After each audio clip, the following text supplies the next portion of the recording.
Hi, and welcome to Spark Supply Chain's Technology and Advisory podcast.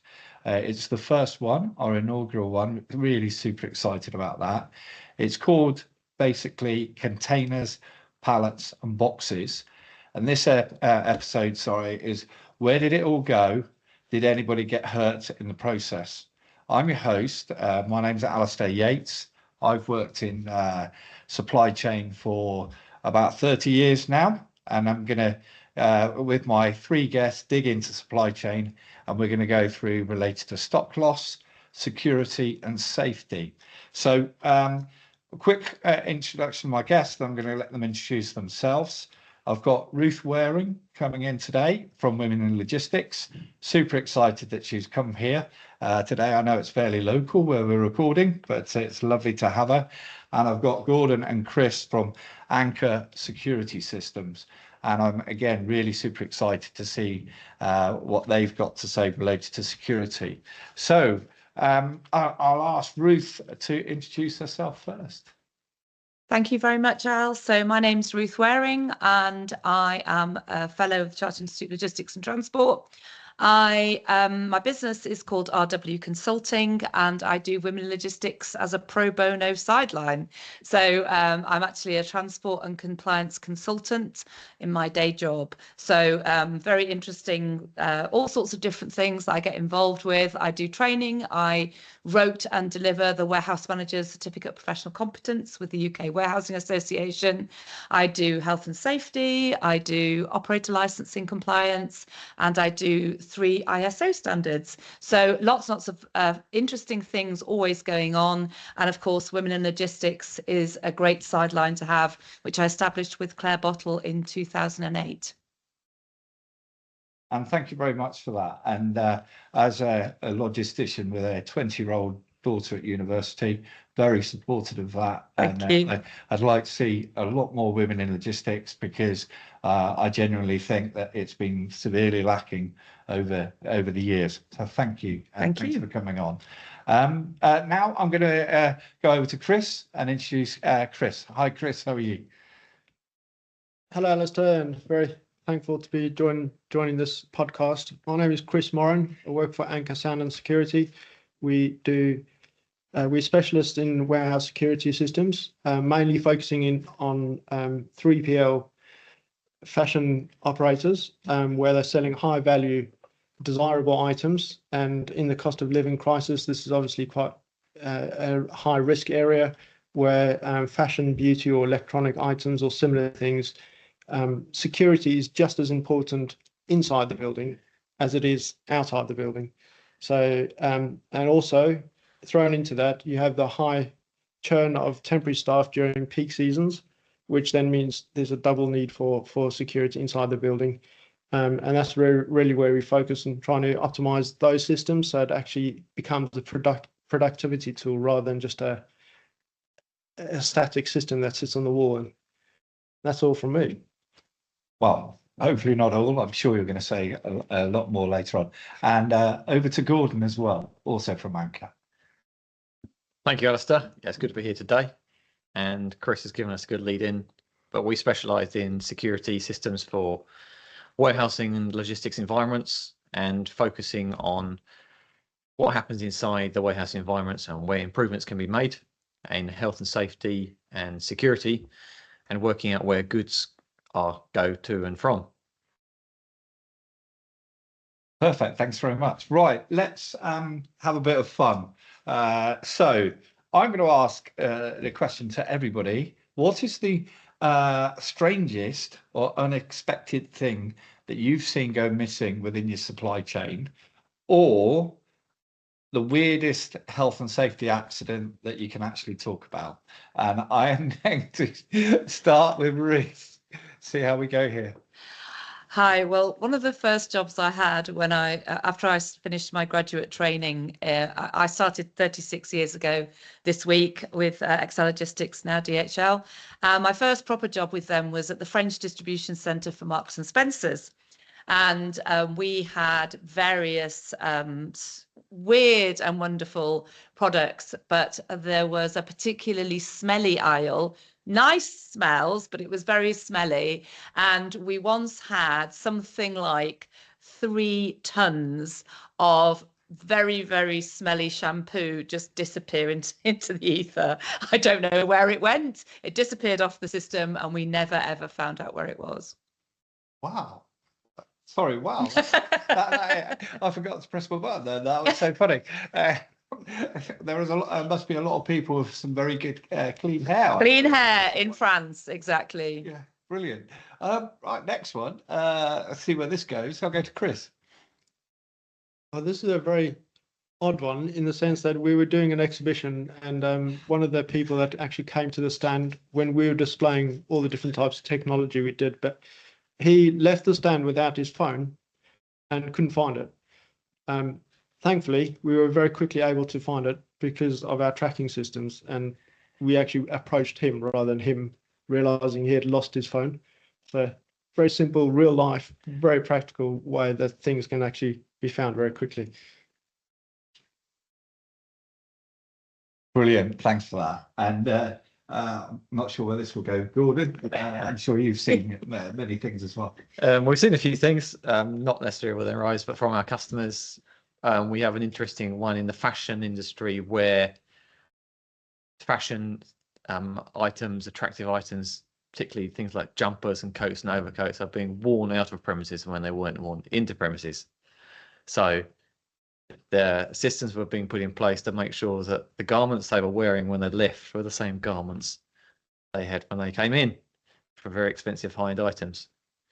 One of the most... Sorry, back to you, my mistake. Probably one of the worst health and safety ones I'm aware of was where a forklift was used to carry carpet rolls and had a very long metal pole out the front of it. And unfortunately, a human or somebody was struck by the pole. I didn't witness it, fortunately, myself, but I'm told from our supplier that was what happened. That wasn't very nice. So forklifts in warehouses is a key focus for us on the health and safety point of view. Thank you for that. I'm going to add in two. Firstly, I was looking after a warehouse in Nottinghamshire, and it was a freight forwarding business, and I must have been in my mid-20s at the time, and not myself, but I had to go and find it. We lost a nose cone of an aeroplane. Now you have to, just the sheer size of it, wonder how you could lose a nose cone. And another one, and I'm absolutely not going to say when the time, from a safety point of view, when something happened, walking through a warehouse with the head of operations, and we were literally just doing a morning walk around, just checking everything is okay. We knew that we'd had problems with containers, and we had a container coming in. And while I was actually filming, I was filming it being opened. The container door was opened by the gentleman. The driver got the shock of his life, as often happens sometimes with badly stacked pallets. It flew open. The driver himself was shaken, but the interesting thing was that the actual load missed me by about a metre, which was a fairly easy one to explain to people, shall we say. So, right, let's move on to, we're going to do stock safety and security, but let's move on to stock. I've been looking at some figures which I found absolutely staggering, and I've done a very lazy look at AI, as people do. These could be slightly out, but the figures themselves are amazing. British Retail Consortium suggesting that there could be up to 2 billion stock loss in shrinkage in 2024. You'd like to wonder where that actually went to. Cost of failed deliveries last mile. Estimated cost, again, one figure that came to me was £1.2 billion, right? And I'm really interested when we look at stock, and from a Spark perspective, we're looking to make sure people reduce stock and don't have too much from a working capital perspective, but also for all these sort of reasons. There's obviously organised crime. We won't go into all the details of organised crime, but then health and safety. And I've actually seen a fatality in a warehouse, and that was actually a cardiac arrest. It wasn't an accident, but the impact to an operation of safety, you look at the health and safety exec figures, it's up to, I found this staggering, 7.1 billion over a couple of years. So I find that a really fair whack of money and downtime, more importantly, and effects on brands. So I'm going to go to Ruth now and just take a point from your compliance work. Where do you think that the main areas are? So when I teach the warehouse manager CPC, this is a subject that we cover in some detail as part of the CPC. And the thing that really amazed me was the amount of inside jobs there are when stock is actually stolen. And it's not necessarily obvious how it's going out. So I know, for example, at one warehouse that I visited, they not only do breath alcohol testing on the way in to check that the forklift truck drivers are safe to drive, but they also breath test them on the way out because they actually hold alcohol in the warehouse.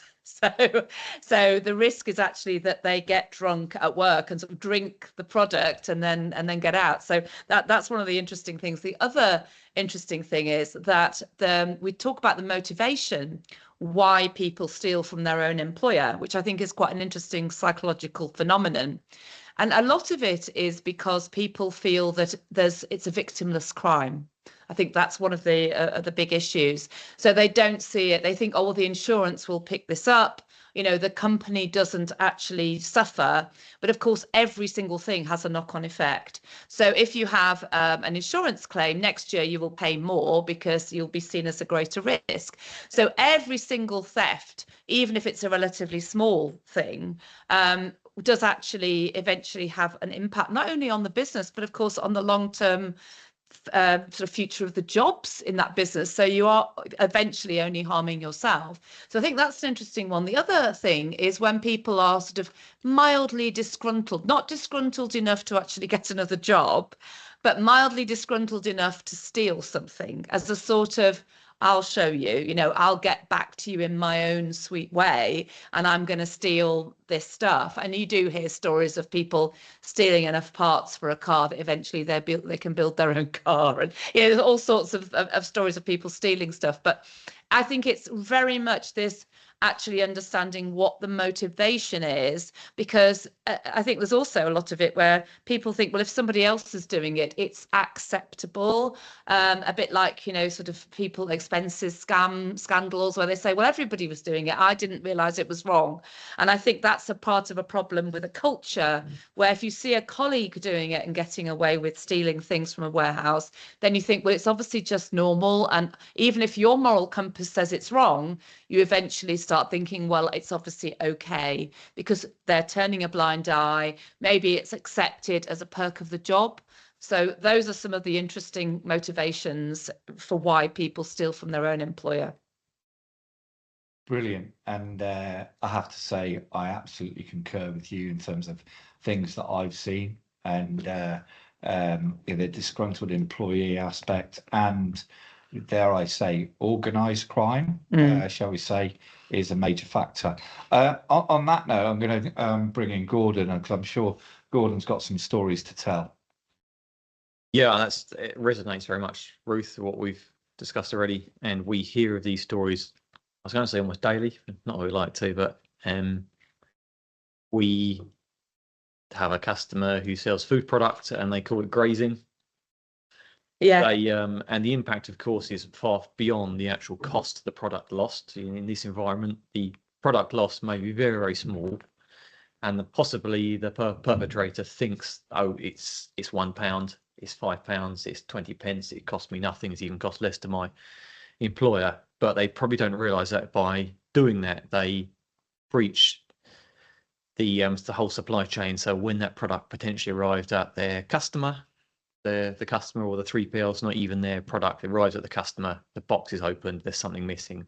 That has an impact on the relationships all the way from the consumer, potentially at the retail level, down to through the supply chain to the reseller, the distributor, back up to the manufacturer. That trust has been breached all the way down. So the impact is far higher than the actual cost typically of the product lost. And obviously there has to be some sort of investigation. They have to find out why this happens, which also takes time, and it is a distraction.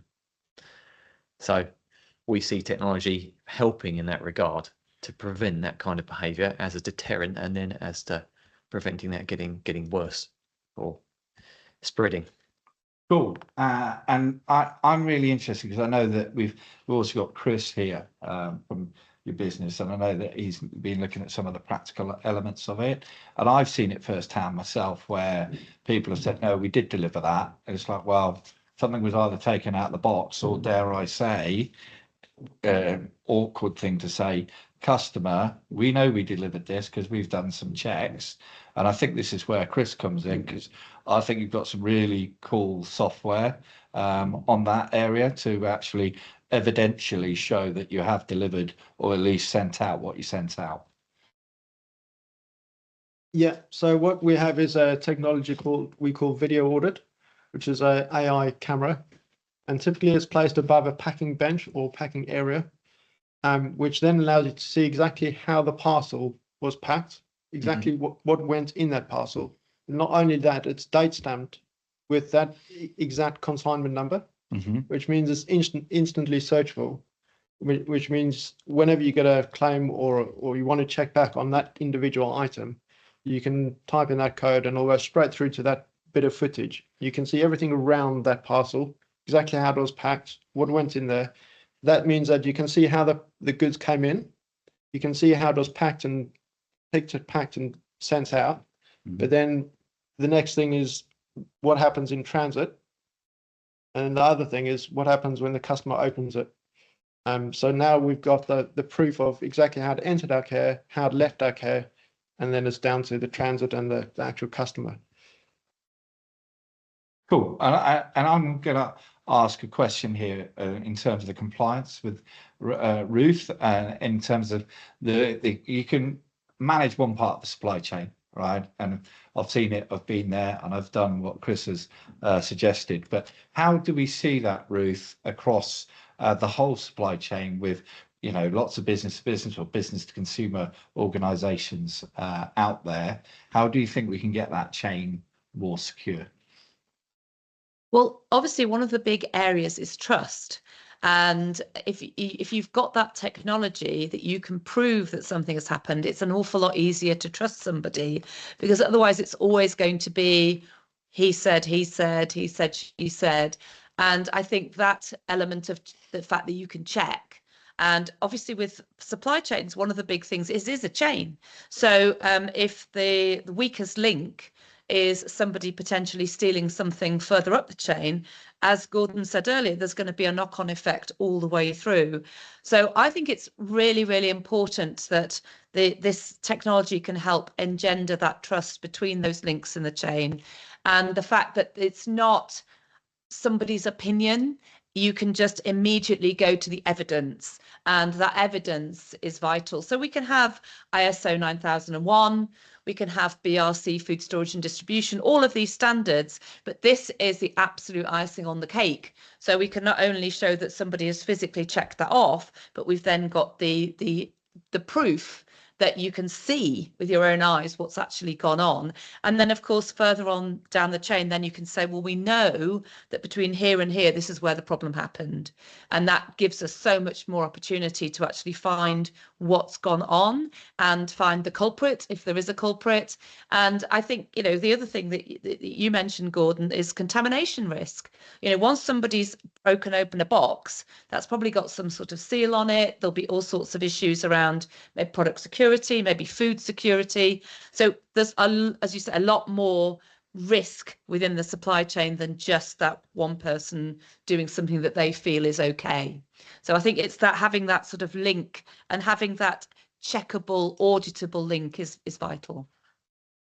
And I think you make a great comment related to trust, and it's also super powerful. And I'm going to bring this slightly towards health and safety as well, and accidents, because I know that there's lots of technology out there, and I'm going to throw this one out to Gordon in terms of that trust, in terms of helping workers, looking after lone workers, and all the technology. What other things have you got in your toolbox that making a difference at the moment? Yeah, thanks. I think we all know that health and safety is a very big issue in warehouses these days, both in terms of duty of care of staff members, and then the actual monetary impact. We all know if there is a health and safety. We also unfortunately do see a lot of rise in false claims, costing lots and lots of money, and being able to prove what actually went on. It wasn't disproving falsified claims is quite a big part of what we try and do by providing CCTV footage of it.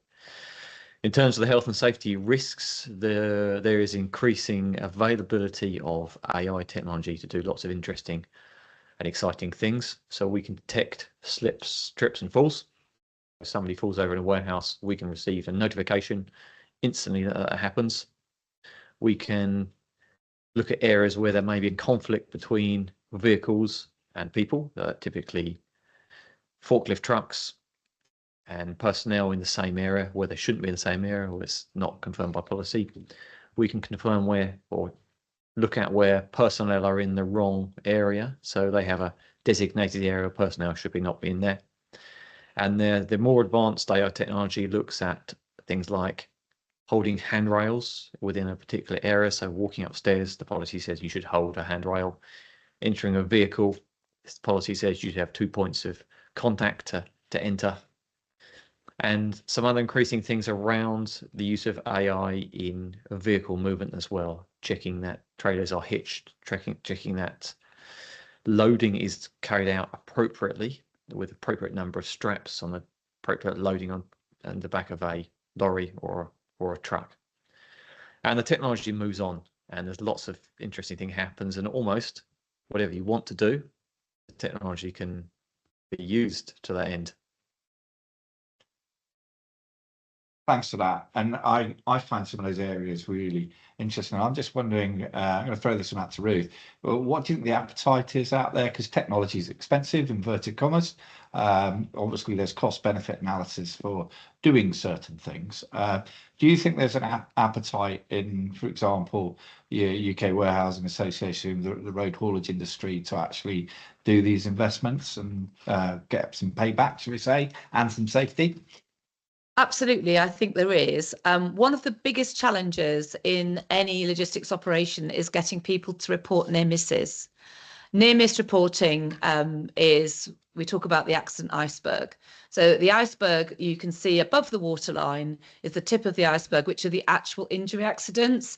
The bottom of the pyramid is basically the vast number of near misses, damages, unsafe acts that are going on constantly. And the problem is getting people, human beings who are already busy, to have the mindset to report near misses is very, very difficult. And the brilliant thing about this technology is that it reports those near misses for you. So a near miss isn't a Tom and Jerry anvil falling and almost hitting you on the head, or like your example where the load came out. Most near misses are where two things, if two things had gone wrong at once, there would have been a serious accident. And if one of those things happens, it's actually a near miss. So it could be somebody, a pedestrian in a non-pedestrian area. It could be somebody on their mobile phone walking through a busy warehouse. Those things on their own, who's going to remember that that's a near miss and report it? But AI will pick up on that. And I think this is where the appetite will come from. And it's to do with accident prevention. And preventing an accident is so much more cost effective than having an accident. So prevention is always better than cure. So I think if we go back to this accident iceberg, and if we can prevent, so there's theories that say there's between 200 and thousands of near misses for each injury accident. Actually predicting those accidents before they happen and then stopping them happening is huge and really bottom line benefits, because if we go back to the theory of, why do we take health and safety seriously? Moral reasons, financial reasons, and legal reasons. And actually using this type of technology ticks all of those 3 boxes for businesses, but the financial one is always going to be absolutely vital. So I think an investment in something like this will actually have a major bottom line benefit for logistics operators.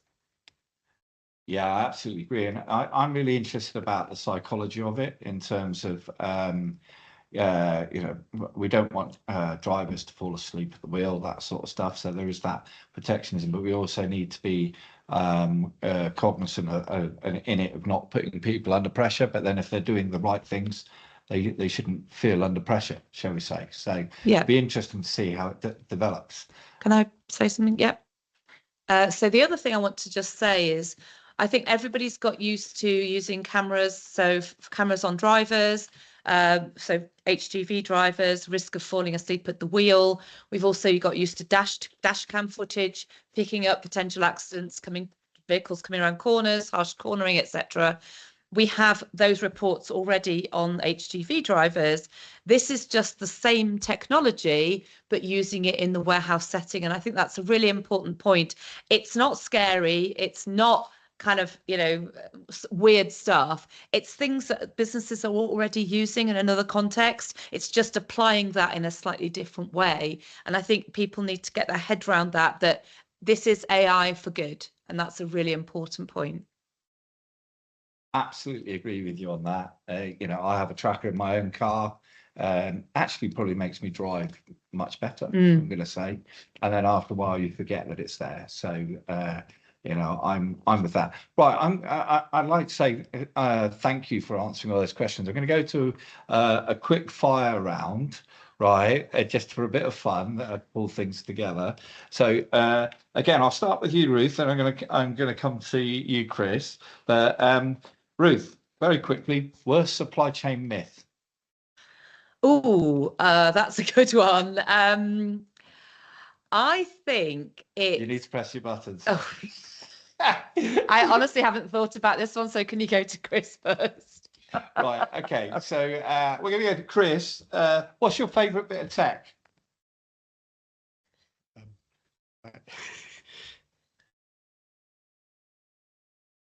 I think I'm going to say the integration between access control and all the HR, payroll, and time and attendance systems. If you can integrate that, that is a very quick, simple way of automating a whole load of unnecessary processes, which becomes a powerful productivity tool. I think that's my favorite one. I like that. Right, Ruth. I know I'm all right now. We're okay. I'm gonna ask you another question. The joy of podcasting, right? It's a nice, easy one. What do you think UK retailers are perhaps getting wrong in health and safety or security? I think one of the big things is the focus on security as an external, focusing on external threat. So spending a lot of money on external security guards, fencing, CCTV, but focusing entirely on the external kind of robbers coming in and stealing stuff.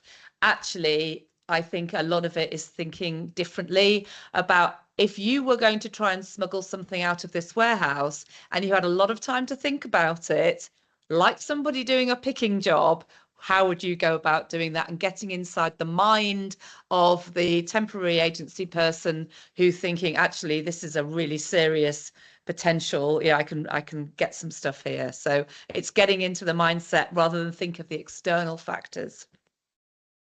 I actually agree with that. You go to a lot of sites. I've been to sites we've got Rottweilers with a perimeter fence in Spain, and they look very hungry. But you're like, yeah, I get that. So thank you for that one. Right, very short question, all a bit of a fun. Chris, pallets, wooden or plastic? Well, I was thinking about this earlier, that there's no real benefit of, there's no real bad thing about either of them, actually. because they're both natural products. They both have very distinct uses to themselves. And to me, I mean, you just use whichever one works for your company. I don't really mind either way around.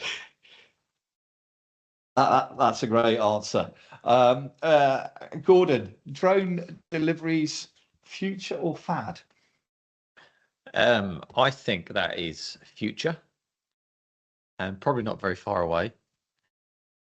I get quite interested and excited by that kind of thing.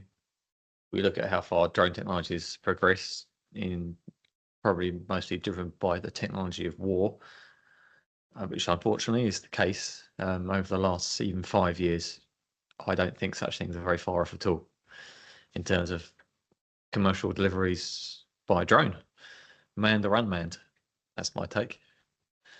Do you know, it's really interesting you say that, because actually, if you look through, logistics history, unfortunately, war does advance technology very quickly, and we've seen that, with the D-Day landing, for example, the technology that went into that, and now, like you say, with drones. Right, I'm going to move to a closing question for everybody. Right, I'm going to start with Ruth. So, if you could make one overnight change to reduce stock loss or say improve safety, what would it be? Press the button. I would say eliminate forklift trucks.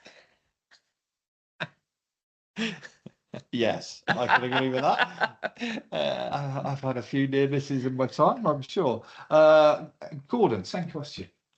Just run the question. Yeah, so if you could make a change overnight to reduce stock loss or safety, what would it be? Is this a change that involves investing in something, or something there we can just turn on? I still see relatively low levels of automation in warehouses, and a lot of manual work which could actually be automated, from my think. So I think increasing the levels of automation will improve the accuracy of stock picks, hopefully, and it will decrease the health and safety issues. That's my take. Absolutely, and you can also segregate stock more easily. So, same question to Chris. I'm going to answer this in a very different way. Is that I think culture is extremely important in a company, because if you have the right culture, all those issues that you have throughout the company actually become solvable, and there's a can-do attitude to solving them, and that actually carries a whole load of benefits to it, and it also makes it fun. Do you know what? I absolutely agree with that. And I used to work for a leading mobile phone company, and one of their pillars of the company was fun as well as honesty, and it was a mobile phone business. So very nickable product. So, right, I'm going to say to everybody, absolutely thanks for coming on. Mental note related to the location we've all got to, which is a superb facility. We'll check the postcode for everybody. That said, you can't see our location. We're at the Warwick Innovation District, powered by the University of Warwick. They kindly gave us their podcast suite, which they call the United Nations, which those in the room are all together will completely understand. So thanks very much to Warwick. I'm going to say thank you, Ruth, for coming on. Thank you. Thank you, Chris. And thank you, Gordon. I do hope you enjoyed yourselves. So this is the first one. There will be some more of these. If you'd like to come on, and I've already had an interest from Warwick University to come on to one, which is about getting young people inspired to get into logistics and supply chain. And I can see everybody in front of me nodding, because we're all passionate about it. And there is some work to be done. And also, for example, encouraging HGV drivers to come in. And we know that some of the facilities they have aren't so great. So thank you, Warwick. This will be on Spark. This will be going out on lots of media tools, details to follow. If you like what you've seen, follow Spark Supply Chain Technology Advisory as a business. We also have a monthly newsletter, which is designed just to make you think. And I'm going to leave you one thought for everybody. Let's keep sparking supply chains. Thank you for all coming.